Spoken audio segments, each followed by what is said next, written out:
Tagline untuk perayaan HUT Kompas yang ke-55 itu kawan dalam perubahan, menjadi kawan dalam perubahan itu bagi pembacanya maupun bagi negeri ini.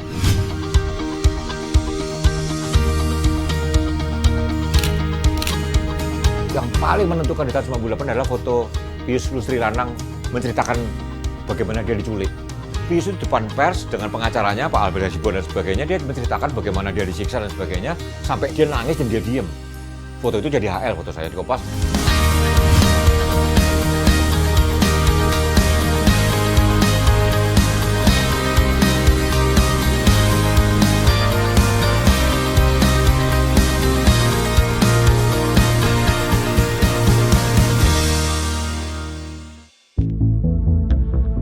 Foto jurnalistik yang dimuat Kompas selama 55 tahun tak hanya sebatas gambar yang membekukan momen penting. Nyatanya lebih dari itu. 98 juga, yaitu pada bulan Januari Indonesia tunduk sama IMF. Foto itu begitu penting di Kompas karena saya memilih foto yang Kamdesu begitu angkuh, Soeharto begitu terpuruk menandatangani surat itu. Mas Agus Perangkuan waktu itu Pak Pemret datang ke ruangan saya, ganti fotonya. Ini bahaya. Kita bisa ditutup sama Soeharto. Akhirnya diganti foto dari sama, orangnya sama, cuma dibuat beberapa detik kemudian. Atau mungkin beberapa detik sebelumnya, nggak tahu ya. Tapi beda, Kamdesunya lebih lunak, Soehartonya juga nggak kelihatan tertekan. Untuk pemuatan, Kamdesu yang sopan. Ketawa gini. Tapi secara ikonik, Kamdesu yang sombong itu yang akhirnya lebih memorable gitu kan. Dalam jurnalistik seperti itu, bagus tuh relatif. Kekuatan foto juga jadi relatif.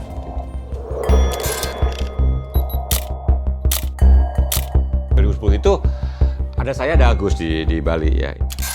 Gayus di situ ya. Berusaha dipotret oleh Kompas. Jadi Agus itu motret karena dikasih info. Kalau nggak dikasih info, Agus nggak tahu itu Gayus. Kompas baru muat dari Selasanya. Dan hari Rabu pagi Gayus mensomasi Kompas, memfitnah. Saya nggak kemana-mana, saya di penjara. Kompas disomasi gede miliar. Joni waktu itu redaktur fotonya minta tolong saya, tolong beresin dong. Saya harus membuktikan bahwa itu memang Gayus. Saya bawa foto Gayus yang kelihatan giginya ke anak saya, dokter gigi. Tanyain ke profesor gigimu. Ini sama nggak orangnya? Exactly. Yang ngomong profesor gigi. Jadi kalau yang ngomong ahli gigi, ya Gayus nggak bisa bantah. Artikel jurnalistik Kompas tak sebatas kumpulan alinea peristiwa. Ia memiliki kekuatan yang bisa menjadi bahan perbincangan, membangun kesadaran bersama, bahkan sampai pada tahap mengubah kebijakan pemerintah. Salah satu yang paling fenomenal memang waktu itu kejatuhan Soeharto.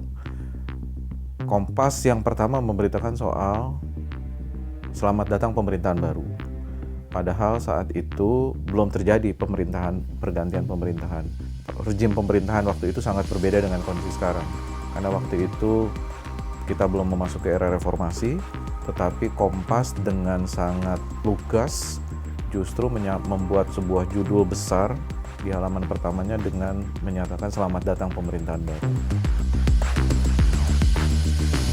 Isu-isu tentang politik biasanya Kompas bisa menjadi acuan ketika ada sebuah hajatan-hajatan besar di ranah politik. Kita tahu misalnya yang paling terakhir, contoh ketika pemilu presiden itu terakhir ya, berjalan sangat sengit, ulasannya dianggap sebagai ulasan yang independen dan bisa dipercaya. Nah itu yang menurut saya penting untuk terus dijaga ke depan, independensi Kompas, dan dependensi kita hanya satu sebetulnya, pada kepentingan publik, kemudian pada kepentingan kemanusiaan, bukan pada kelompok ataupun golongan atau apapun. Lentur mengikuti zaman, inilah yang terus diupayakan Kompas. Berbagai inovasi terus diupayakan guna menjangkau pembaca. Namun tak semua inovasi berbuah manis.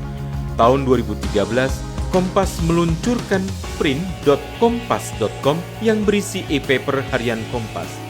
Inovasi ini tidak diteruskan, diganti dan disempurnakan dengan kompas.id, laman digital dan aplikasi berlangganan serta berbayar sejak 2018. Berbagai rencana dan inovasi disiapkan Kompas untuk masa depan. Dirgahayu ke-55 tahun Kompas.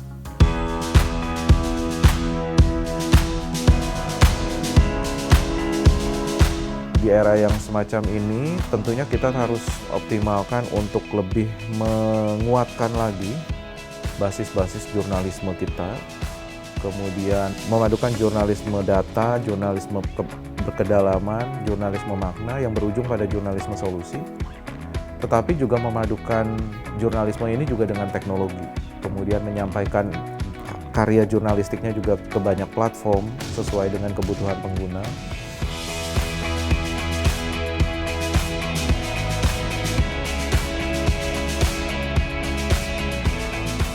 Soal kawan dalam perubahan ini juga bukan sebuah jargon baru ya. Pak Yaakob sendiri bukan orang yang anti terhadap perubahan. Pak Yaakob selalu mengatakan dalam setiap perubahan itu justru terdapat sebuah kesempatan. Nah, itu yang spirit itu yang ingin kita sampaikan ke depan, bahwa sekarang ini kita memasuki era yang betul-betul berubah. Masyarakat juga tidak boleh alergi terhadap perubahan, tapi bagaimana kita bisa mengarungi perubahannya itu dan justru bisa mendapatkan berbagai macam solusi, dan kita tentunya berharap semua ya bangsa ini bisa terus survive meskipun perubahan sedemikian cepat.